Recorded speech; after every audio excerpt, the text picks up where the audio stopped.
वैसे जरूरी नहीं है, लेकिन वीडियो को लाइक या फिर डिसलाइक करने की कोशिश जरूर किया करें। तो जैसे इस मूवी का स्टार्ट होता है, हमें मूवी का मेन कैरेक्टर सियोंग दिखाया जाता है और उसकी बेटी का बर्थडे होता है। इसीलिए सियोंग की मदर उसे कुछ पैसे देती है ताकि वो अपनी बेटी को डिनर पर ले जा सके। लेकिन अब सियोंग को और पैसों की जरूरत होती है, तो इसीलिए वो अपनी मदर का एटीएम कार्ड चुरा लेता है। इसके बाद वो अपनी मदर के सारे पैसे चुरा लेता है और पैसों को वो लगा देता है हॉर्स राइडिंग में, और इस गेम में वो 4 मिलियन वॉन जीत जाता है। अब सियोंग ने एक कंपनी से बहुत सारे पैसे उधार ले रखे थे, तो इसीलिए वही लोग उसके पीछे पड़ जाते हैं। इसके बाद वो सियोंग को पकड़ ही लेते हैं और वो उसे काफी मारते हैं। और जब सियोंग उनके पैसे लुटाने के लिए अपने पॉकेट्स चेक करता है, तो वो देखता है कि उसके पास तो पैसे हैं ही नहीं, यानी वो वाले पैसे जो उसने हॉर्स राइडिंग में जीते थे। और तब उसे याद आता है कि जब वो इन लोगों से बचकर भाग रहा था तो वो एक लड़की से टकरा गया था, तो जरूर उसी लड़की ने ही उसकी जेब काट ली। अब क्योंकि सियोंग के पास पैसे तो होते ही नहीं, तो इसीलिए वो लोग उसे 1 महीने का और टाइम देते हैं जिसमें कि वो उनके पैसे लौटा दे। इसके बाद सियोंग कुछ पैसों का अरेंज करता है और अपनी बेटी को डिनर पर ले जाता है। इसके बाद सियोंग जल्दी से स्टेशन पर पहुंचता है, लेकिन अनलकीली उसकी ट्रेन तो मिस हो गई थी। और जब सियोंग वहां पर बैठकर ट्रेन के आने का वेट कर रहा था कि तभी अचानक से उसके पास एक आदमी आता है, और ये अननोन पर्सन था, यानी सियोंग उसके बारे में कुछ नहीं जानता था। फिर वो अननोन पर्सन सियोंग को कहता है कि मैं तुम्हारे साथ एक गेम खेलना चाहता हूँ। वो सियोंग को कहता है कि अगर तुम इस गेम में जीत गए तो मैं तुम्हें 1 लाख वॉन दूंगा। तब इतने सारे पैसों का सुनकर सियोंग के गेम खेलने के लिए एग्री हो जाता है। इसके बाद सियोंग काफी मार खाने के बाद ये गेम जीत जाता है, यानी वो 1 लाख वॉन हासिल कर लेता है। इसके बाद वो अननोन पर्सन सियोंग को एक कार्ड देता है, ये कहते हुए कि अगर तुम और पैसे जीतना चाहते हो तो इस कार्ड पर जो नंबर लिखा हुआ है उस पर कांटेक्ट करना। इसके बाद सियोंग जब अपने घर जाता है तो उसकी मदर उसे कहती है कि तुम्हारी बेटी अगले साल अपने स्टेप फादर के साथ यूएस में शिफ्ट हो रही है। यहाँ पर हमें ये पता चलता है कि सियोंग की डिवोर्स हो गई है और उसकी वाइफ ने दूसरी शादी भी कर ली है। लेकिन सियोंग कभी भी ये नहीं चाहता था कि उसकी बेटी उससे दूर जाए, लेकिन उसे बहुत सारे पैसे चाहिए होते हैं अपनी बेटी की कस्टडी वापस लेने के लिए, तो इसीलिए सियोंग उस कार्ड वाले नंबर पर कॉल करता है। इसके बाद सियोंग को एक गाड़ी में लाया जाता है जहाँ पर और भी लोग थे, लेकिन फिर उन सारे लोगों को बेहोश कर दिया जाता है। और जब उन सब लोगों की आंख खुलती है तो वो खुद को एक फैसिलिटी में पाते हैं जहाँ टोटल 456 लोग थे, और वो वहाँ पर एज अ प्लेयर थे क्योंकि उन सबको एक यूनिफॉर्म भी पहनाया हुआ था। इस फैसिलिटी का होस्ट यानी लीडर एक आदमी था जो कि फ्रंट मैन था वहाँ पर, और वो सब पर नजर रख रहा था। अब यहाँ पर एक कॉमन चीज थी कि जितने भी लोगों को वहाँ पर लाया गया था उन सब ने कर्जे लिए हुए थे बहुत ज्यादा। सियोंग वहाँ पर प्लेयर नंबर 1 से मिलता है जो कि एक बूढ़ा आदमी था। उस बूढ़े आदमी को ब्रेन ट्यूमर था, यही वजह थी कि वो यहाँ पर आया था क्योंकि उसकी लाइफ तो वैसे भी खत्म ही होने वाली थी। इसके बाद वहाँ पर 2 प्लेयर्स जिनमें लड़की का नाम सैब्यूक और लड़के का नाम जेंग होता है, उनके बीच फाइट होती है। अब यहाँ पर सैब्यूक वही लड़की थी जो सियोंग के पैसे लेकर भाग गई थी, यानी उसी ने उसकी जेब काटी थी। सियोंग तो उसे देखते ही पहचान लेता है, इसीलिए वो अपने पैसे मांगने के लिए उसके पास जाता है। तभी वहाँ पर कुछ गार्ड्स आ जाते हैं जिन्होंने पिंक कलर का यूनिफॉर्म पहना था और उनके फेस अच्छी तरह से कवर्ड थे। गार्ड्स उन सभी प्लेयर्स को बताते हैं कि तुम्हें यहाँ पर टोटल 6 गेम्स खेलनी होंगी और जो इस गेम का विनर होगा उसे बहुत सारे पैसे मिलेंगे।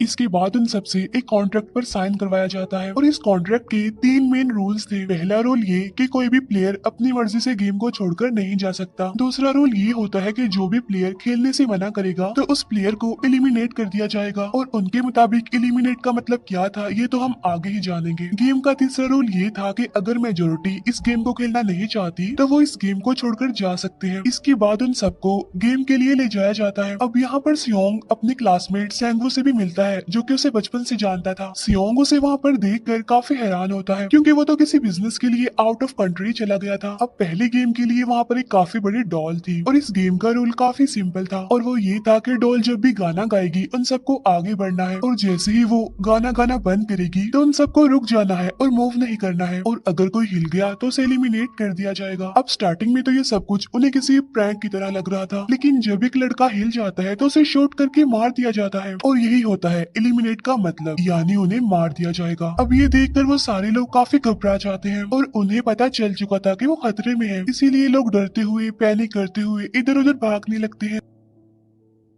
लेकिन अब क्योंकि गेम का रूल था, इसीलिए जो भी हिलता है उसे मार दिया जाता है और जितने भी सर्वाइवर होते हैं वो किसी न किसी तरह इस गेम को कंप्लीट कर ही लेते हैं। लेकिन जो लोग मर जाते हैं उनकी डेड बॉडीज को वहां से ले जाया जाता है और अब 456 प्लेयर्स में से सिर्फ 255 ही रह गए थे। अब क्योंकि वो सारे प्लेयर्स इतना ज्यादा डर जाते हैं कि अब कोई भी गेम खेलना नहीं चाहता था। लेकिन जैसा कि रूल नंबर 3 था कि अगर मेजोरिटी चाहे तो वो ये गेम स्किप कर सकती है, तो इसीलिए उनका लीडर यानी फ्रंटमैन वोटिंग करवाता है। लेकिन इससे पहले उन्हें प्राइज मनी दिखाई जाती है, यानी जो विनर को मिलेगी। लेकिन इन केस अगर कोई गेम को छोड़कर चला जाएगा तो ये सारे पैसे मरे हुए प्लेयर्स की फैमिलीज को मिल जाएंगे और ये prize money total 45 billion won होती है। इसके बाद वोटिंग करवाई जाती है जिसमें मेजोरिटी इस गेम को खेलना नहीं चाहती थी, तो इसीलिए गेम को यहीं पर स्टॉप कर दिया जाता है। लेकिन अगर कभी फ्यूचर में वो लोग चाहें तो इस गेम को रिज्वाइन कर सकते हैं। इसके बाद सभी लोगों को उनके घरों पर छोड़ दिया जाता है। नेक्स्ट डे सियोंग पुलिस स्टेशन जाता है और वहाँ पर वो पुलिस को सारी बात बता देता है। लेकिन उन लोगों को सियोंग की बातों पर यकीन नहीं होता और उल्टा वो लोग उसे पागल समझने लग जाते हैं। इसके बाद सियोंग उन्हें वही वाला कार्ड दिखाता है, लेकिन हैरान कर देने वाली बात तो ये है कि उस पर जो नंबर था वो रॉन्ग था। इसके बाद सियोंग जब घर जाता है तो उसकी मदर वहाँ पर नहीं होती। उधर सियोंग का क्लासमेट सेंगवू अपनी मदर को छुप कर देख रहा होता है और तभी वहाँ पर सियोंग भी आ जाता है। यहाँ पर सेंगवू अपसेट होते हुए सियोंग को बताता है कि मेरे ऊपर 6 बिलियन का कर्ज है। वो बताता है कि मैंने क्लाइंट्स के पैसे लेकर स्टॉक मार्जिन में लगा दिए थे, लेकिन अनलकीली वो सारे पैसे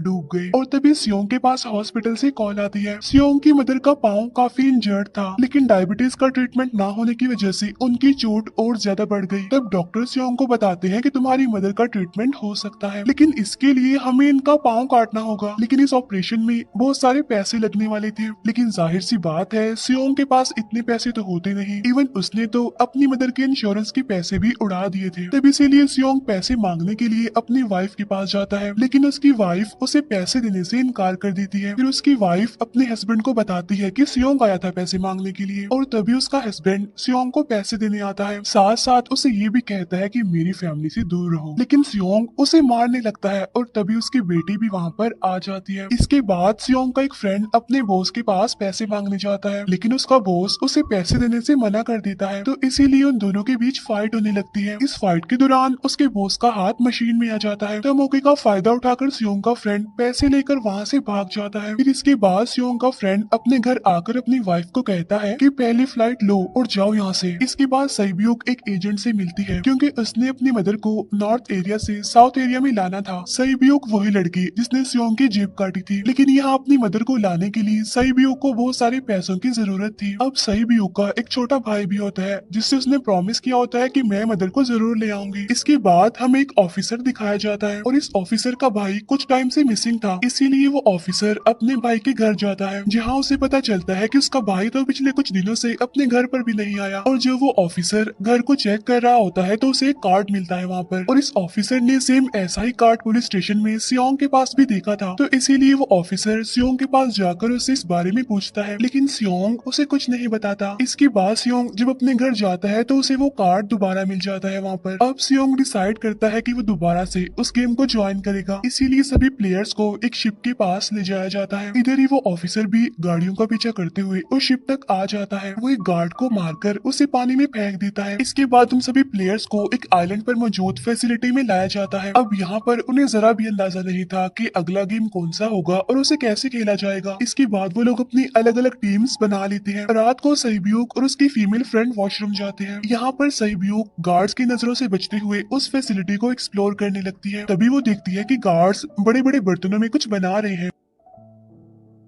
लेकिन अब क्योंकि गार्ड्स को शक हो जाता है तो ये गार्ड वॉशरूम्स को चेक करने के लिए आता है, लेकिन तब तक सईब्यूक वापस आ चुकी थी। इसके बाद सईब्यूक अपनी फीमेल फ्रेंड को सारी बात बता देती है जो उसने देखा था, लेकिन यहाँ पर सेंगवू उन दोनों की बातें सुन लेता है और वो इस बारे में सईब्यूक से पूछता है, जिस पर सईब्यूक बताती है कि वो बड़े बड़े बर्तनों में कुछ पका रहे थे। इसके बाद उन सभी प्लेयर्स को प्ले ग्राउंड में लाया जाता है, जहाँ पर उनके सामने 4 शेप्स थी। 4 शेप्स में से उन्होंने किसी एक शेप को चूज करना था। अब यहाँ पर सेंगवू को पता चल जाता है है कि गेम क्या है और क्या करना है हमें। सेंगवू सियोंग को बताता है कि सबने अलग अलग शेप्स को चुनना है। इसके बाद उन सभी को एक छोटा सा बर्तन दिया जाता है जिसमें की शेप्स बनी होती है। अब गेम उनकी ये होती है कि उन्होंने किसी तरह उस शेप को बाहर निकालना है बगैर डैमेज किए, लेकिन अगर शेप जरा से भी खराब हो गई तो उन्हें एलिमिनेट कर दिया जाएगा, यानी मार दिया जाएगा। अब यहाँ पर सेंगवू तो इजिली उस शेप को निकाल लेता है, लेकिन सियोंग इतना ज्यादा घबरा जाता है कि उसकी हालत खराब होने लगती है, लेकिन फिर वो किसी ना किसी तरह करके इस गेम को भी जीत लेता है। इसके बाद उन सबको वापस से रूम में लाया जाता है। अब यहाँ पर 187 प्लेयर्स वापस आए थे, जिनमें से अब सिर्फ 108 ही रह गए थे। इसके बाद उन सबको खाने के लिए ले जाया जाता है, लेकिन खाने की वजह से जैंग की एक लड़के से फाइट हो जाती है, जहाँ पर जैंग उस लड़के को इतना ज्यादा मारता है कि वो मौके पर ही मर जाता है। इधर ही हम देखते हैं कि उन प्लेयर्स में से एक डॉक्टर होता है जो गार्ड्स के साथ मिलकर मरे हुए लोगों के ऑर्गन्स निकाल कर उन्हें चाइनीज को बेचने का काम करता है। इसीलिए जब भी डेड बॉडीज को ले जाया जाता है तो वो डेड बॉडीज को गायब कर लेते हैं, क्योंकि ये सब कुछ एक प्लान के अकॉर्डिंग चल रहा था, क्योंकि ये सारा कुछ फ्रंट मैन से छुप कर हो रहा था। यही वजह थी कि कंट्रोल रूम में भी उन्होंने अपना ही एक आदमी बिठाया हुआ था जो कि उन लोगों की सारी वीडियो फुटेज डिलीट कर देता था, और गार्ड्स तो डॉक्टर को गेम के बारे में पहले ही बता देते थे ताकि वो सरवाइव कर सके। यहाँ पर एक गार्ड उसी प्लेयर डॉक्टर को बताता है कि आज हमने प्लेयर्स को जानबूझकर खाना कम दिया है ताकि वो आपस में लड़ने लगे, जिससे होगा ये कि सारे वीक प्लेयर्स गेम से आउट हो जाएंगे। साथ ही गार्ड डॉक्टर को अपनी अगली गेम के बारे में बता देता है। अब 30 मिनट के बाद वहाँ पर लाइट्स ऑफ होने वाली थी। अब यहाँ पर सेंगवू को पता था कि सियोंग की टीम जरूर कोई उल्टा काम करेगी, इसीलिए वो उस टीम को अपने पास बुलाकर उन्हें रिलैक्स रहने के लिए कहता है। उधर वो जो डॉक्टर प्लेयर होता है वो जैंग की टीम में शामिल हो जाता है। यहाँ पर डॉक्टर जैंग को बता देता है कि अगला गेम क्या होने वाला है। इसके बाद लाइट्स ऑफ हो जाती है और जैंग अपनी टीम के साथ मिलकर बाकी सभी को मारने लगता है। जैंग एक लड़की को मारकर सैबियो को मारने जाता है, लेकिन तभी सियोंग उसे बचा लेता है। इसके बाद गार्ड्स वहाँ पर आकर उन सभी को रोक लेते हैं और अब टोटल 80 लोग रह गए थे। इसके बाद उन सभी को तीसरे गेम के लिए ले जाया जाता है और यहाँ पर उन्हें 10-10 प्लेयर्स की एक टीम बनाने के लिए कहा जाता है, और वो लोग ऐसा ही करते हैं, अपनी अपनी टीम बना लेते हैं। अब क्योंकि जैंग को अगली गेम के बारे में पहले ही पता होता है, इसीलिए वो सैबियो की फीमेल फ्रेंड को अपनी टीम में नहीं रखता और वो अपनी टीम में सिर्फ मर्दों को ही रखता है। इसके बाद सेंगवू भी अपनी एक टीम बना लेता है। अब क्योंकि उन्हें एक प्लेयर की जरूरत थी तो इसीलिए सैबियो की फीमेल फ्रेंड उनकी टीम में शामिल हो जाती है, और ये गेम असल में टग ऑफ वॉर का होता है, यानी उन्होंने अपने सामने वाली टीम को नीचे गिराना था। इसके बाद गेम स्टार्ट हो जाती है और जैंग की गेम बड़ी आसानी से इस गेम को जीत लेती है। इसके बाद बारी होती है सेंगवू की टीम की। तब प्लेयर नंबर 1 यानी वो बूढ़ा आदमी कहता है कि मैंने अपनी जिंदगी में बहुत सारी टग ऑफ वॉर्स खेल रखी है, इसीलिए वो उन सबको गाइड करता है कि इस गेम को कैसे जीतना है।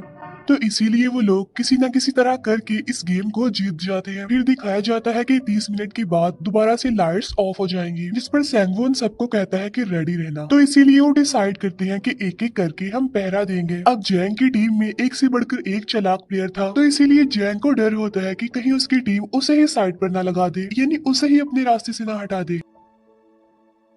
दूसरी तरफ डॉक्टर और गार्ड्स मिलकर डेड बॉडी की ऑर्गन्स निकाल रहे होते हैं और इन ऑर्गन्स को डिलीवर करने जाना था गार्ड नंबर 28 एंड 29। तब वो सभी एक डेड बॉडी के बारे में बातें करने लगती हैं जिसकी सिर्फ एक किडनी थी और वो उसे ज़ॉम्बी कह रहे थे। अब यहाँ पर जो गार्ड नंबर 29 था, यानी जिसने वो ऑर्गन्स डिलीवर करने जाने थे, वो कोई और नहीं बल्कि वो ऑफिसर था जो गार्ड के बेस में वहाँ पर आया था, और ये सब बातें सुनकर उसे शक होता है कि शायद ये लोग मेरे भाई की बात कर रहे हैं क्योंकि उसकी भी एक ही किडनी थी। इसके बाद नंबर 28 और 29 यानी वो ऑफिसर ऑर्गन को डिलीवर करने के लिए चले जाते हैं। रास्ते में वो ऑफिसर नोटिस करता है कि टनल में तो बॉम्ब लगा हुआ है। तब नंबर 28 उसे बताता है कि जब हम यहाँ से बाहर निकलेंगे तो इस जगह को ब्लास्ट कर दिया जाएगा। अब यहाँ पर वो ऑफिसर नंबर 28 से और इन्फॉर्मेशन लेने की कोशिश करता है, इसीलिए नंबर 28 को उस पर डाउट होने लगता है, इसीलिए वो उस ऑफिसर को अपना फेस दिखाने के लिए कहता है। अब यहाँ पर वो ऑफिसर अपना फेस भी दिखा देता है, साथ साथ वो नंबर 28 पर गन पॉइंट भी कर देता है। साथ साथ वो ऑफिसर उससे एक किडनी वाली आदमी के बारे में पूछता है कि वो कौन है जिसे तुम ज़ॉम्बी कहते थे, जिस पर वो नंबर 28 उससे कहता है कि वो तो एक लड़की थी। अब यहाँ पर नंबर 28 उस ऑफिसर को कहता है कि तुम लीडर के रूम में जाकर सारी इंफॉर्मेशन देख सकते हो, वहाँ पर सबका डाटा है। ये जानने के बाद वो ऑफिसर नंबर 28 को मार डालता है। उधर वो डॉक्टर गार्ड से अगली गेम के बारे में पूछता है, लेकिन इस बार गार्ड्स को भी अगली गेम के बारे में पता नहीं होता। तब इसीलिए डॉक्टर को गुस्सा आ जाता है और वो एक गार्ड को पकड़ लेता है और उनकी फाइट होने लगती है। इसी फाइट में डॉक्टर उस गार्ड को मार कर वहाँ से भाग जाता है। इसके बाद एक गार्ड भी उसका पीछा करता है और वो दोनों प्ले ग्राउंड में आ जाते हैं। यहाँ पर गार्ड डॉक्टर को अपनी बातों में फंसा कर उसे मारने वाला होता है, लेकिन तभी लीडर यानी फ्रंटमैन आकर उसे मार डालता है और बाद में वो उस डॉक्टर को भी मार डालते हैं। साथ साथ इन्हें वहीं पर नंबर 28 की डेड बॉडी भी मिल जाती है, जिससे इन्हें ये पता चल जाता है कि फैसिलिटी में कोई घुस गया है। उधर वो ऑफिसर लीडर यानी फ्रंटमैन के रूम तक पहुंच जाता है, तो वो चेक करते करते एक ऐसे रूम में जाता है जहाँ पर सबके रिकॉर्ड्स थे, और जब वो ऑफिसर रिकॉर्ड चेक कर रहा होता है तो उसे सभी विनर्स की एक लिस्ट मिलती है, जिसमें उसके भाई का भी नाम था, यानी वो भी कभी विनर था। उधर सभी प्लेयर्स को फोर्थ गेम के लिए ले जाया जाता है, जहाँ पर उन सबको अपना अपना पार्टनर चुनने के लिए कहा जाता है, और वो प्लेयर्स करते भी ऐसा ही है, अपना अपना पार्टनर चुन लेते हैं। सहीबियों की फीमेल फ्रेंड भी अपना पार्टनर ढूंढने की कोशिश करती है, लेकिन कोई भी उसका पार्टनर बनने को तैयार ही नहीं था। इसके बाद सभी प्लेयर्स को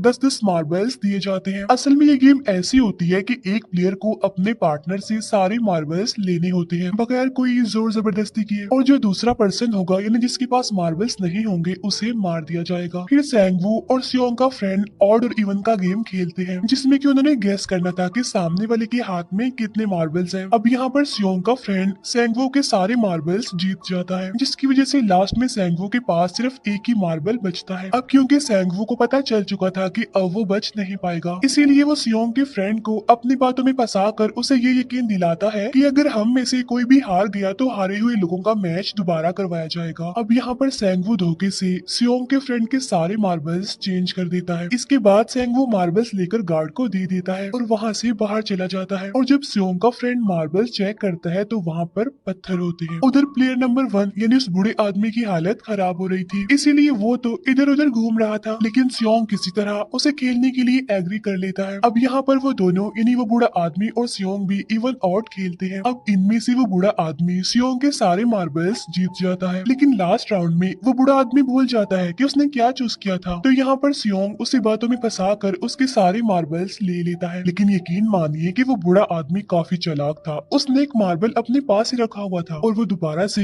इधर उधर घूमने लगता है। अब यहाँ पर सियोंग उसे रिक्वेस्ट करता है कि प्लीज मेरे साथ एक और गेम खेलो ना। तब यहाँ पर वो बूढ़ा आदमी कहता है कि मुझे पता है कि तुमने सारे मार्बल्स धोखे से लिए हैं मुझसे। वो कहता है कि मुझे सब पता था, बस मैं पागल बनने की एक्टिंग कर रहा था।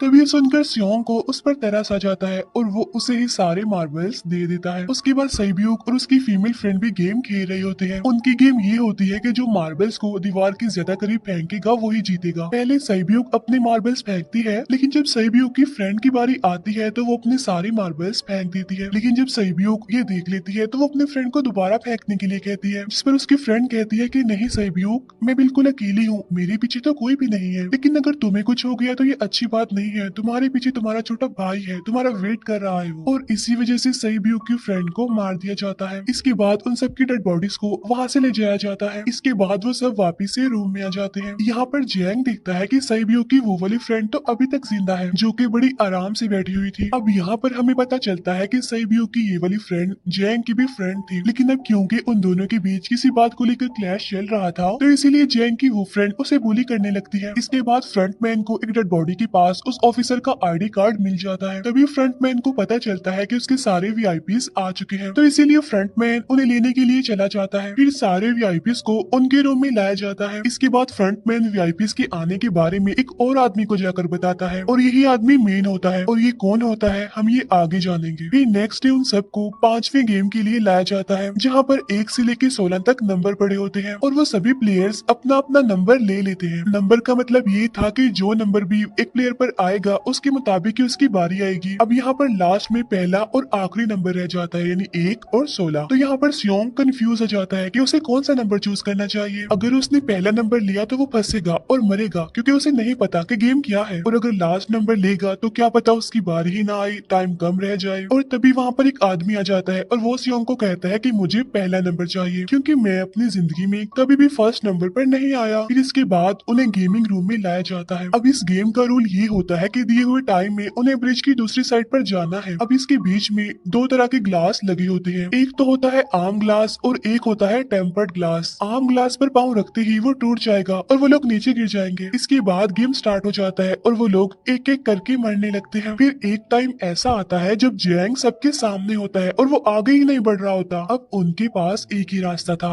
या तो वो आगे जाए या सारे ही मर जाएं। और तभी जैंग के सामने उसकी वही फ्रेंड आ जाती है जो उसे बुली कर रही थी, और वो जैंग को कहती है कि मैंने तुम्हें कहा था कि जिस दिन तुमने मुझे धोखा दिया मैं तुम्हें मार दूंगी। इसके बाद वो जैंग को पकड़ लेती है और उसे लेकर नीचे कूद जाती है, जिसकी वजह से उन दोनों की मौत हो जाती है। अब वहाँ पर एक आदमी था जो कि ग्लास कंपनी में काम करता था और उसे पता था कि टेम्पर्ड ग्लास कौन सा है, लेकिन जब फ्रंट मैन को इस बात का पता चल जाता है तो वो लाइट्स ऑफ करवा देता है ताकि वो ग्लास को पहचान ही ना पाए। अब लास्ट में एक ही स्टेप बचता है और उनके पास तो टाइम ही नहीं था, इसीलिए सेंगवू उस आदमी को धक्का दे देता है। तो यहाँ पर सेंगवू, सियोंग और सैब्यूक ब्रिज को पार कर लेते हैं, लेकिन ग्लास टूटने की वजह से उन्हें काफी चोट लग जाती है, खास तौर पर सैब्यूक को।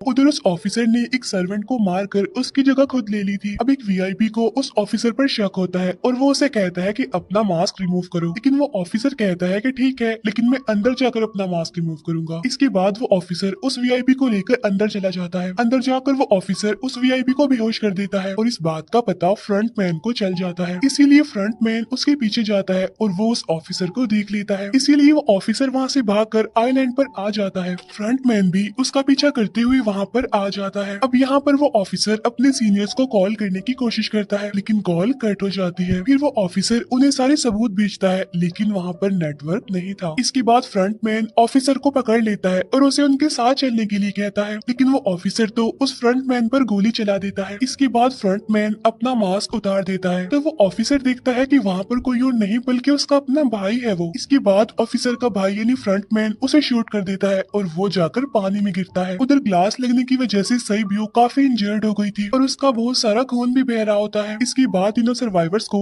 डिनर के लिए ले जाया जाता है और उनके पास एक एक नाइफ भी रख दिया जाता है, मतलब रात में उन तीनों में से कोई भी एक दूसरे को मार देगा। तभी सियोंग नोटिस करता है कि सैब्यूक की हालत काफी खराब है, इसीलिए वो सैब्यूक को कहता है कि फिक्र मत करो, हम दोनों साथ हैं और इस गेम में हम दोनों मिलकर सेंगवू को हरा देंगे। इसके बाद हम दोनों यहाँ से बाहर निकल जाएंगे और पैसों को आधा आधा डिवाइड कर लेंगे। सैब्यूक उसे बताती है कि मेरा एक छोटा भाई है जिसे मैं ऑर्फनेज में छोड़कर आई हूँ, और अगर हम दोनों में से कोई भी जिंदा बचकर बाहर जाएगा तो उसे उन दोनों की फैमिलीज का ख्याल रखना होगा। अब सैब्यूक की हालत काफी खराब थी, उसे डॉक्टर की जरूरत थी, इसीलिए सियोंग कोई मदद लाने के लिए जाता है, लेकिन जब तक वो वापस आता है तब तक सेंगवू सैब्यूक को मार चुका था। फिर नेक्स्ट डे उन दोनों को गेम नंबर 6 यानी लास्ट गेम के लिए ले जाया जाता है। गेम का रूल बड़ा ही सिंपल था कि मार दो या मर जाओ, और इस गेम का नाम होता है स्क्विड गेम। इसके बाद गेम स्टार्ट हो जाती है और उन दोनों के बीच काफी फाइट होती है, लेकिन लास्ट में सेंगवू की हालत खराब होने लगती है। तभी सियोंग कहता है कि मैं इस गेम को रोकना चाहता हूँ, और तभी सियोंग सेंगवू को उसके साथ चलने के लिए कहता है, लेकिन सेंगवू तो अपने आप को ही मार डालता है, जिसकी वजह से सियोंग गेम जीत जाता है। फिर फ्रंट मैन सियोंग को कहता है कि तुम बहुत अच्छा खेले, लेकिन मुझे इसकी उम्मीद नहीं थी। इसके बाद सियोंग को उसके घर पर छोड़ दिया जाता है और उसके पास एक एटीएम कार्ड भी था, और जब सियोंग उस एटीएम कार्ड को जाकर चेक करता है तो वो दिखता है कि सारे पैसे उसके अकाउंट में भेज दिए जाते हैं। इसके बाद सियोंग अपने घर जाता है, लेकिन तब तक उसकी मदर की डेथ हो जाती है। इसके बाद हमें 1 साल बाद का सीन दिखाया जाता है,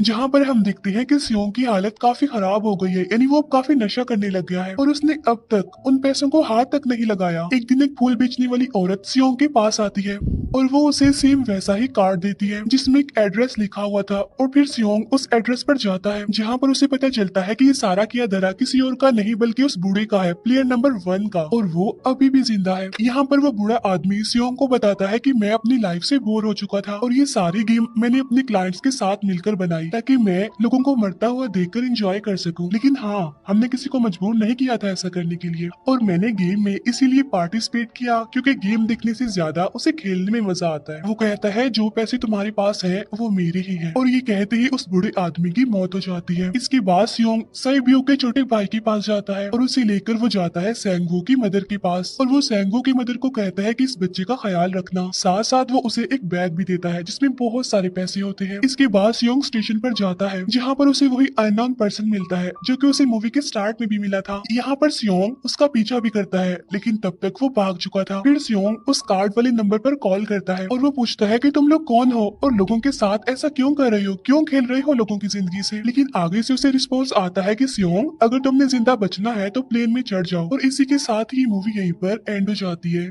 थैंक यू फॉर वॉचिंग।